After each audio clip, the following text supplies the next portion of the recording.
నువ్వు నిజంగానే క్వశ్చన్ అని అడుగుతున్నావా రాధిక? మళ్ళా సేమ్ రిడిక్యులస్ అట్రాషియస్ క్వశ్చన్ ఇది. ఇంకా మారలేదు కదా నువ్వు. I missed you. Miss you. నన్ను మిస్ చేసినావా, నన్ను టార్చర్ చేసి మిస్ చేసినావా? నిన్నే మిస్ చేశాను. నేను మోసం చేశాను కదా అని నువ్వు నా మనసులోంచి లేకుండా పోవు.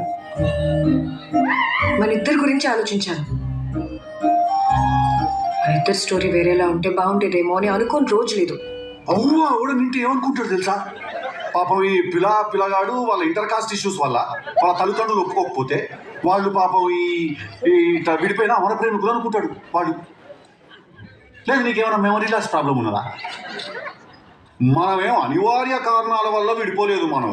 ఓకే, మనం నువ్వు చేసిన అన్యాయం వల్ల విడిపోయినాం, అది గుర్తు పెట్టుకో. ఓ ఆ స్టోరీ బాగుంటుంది, లైఫ్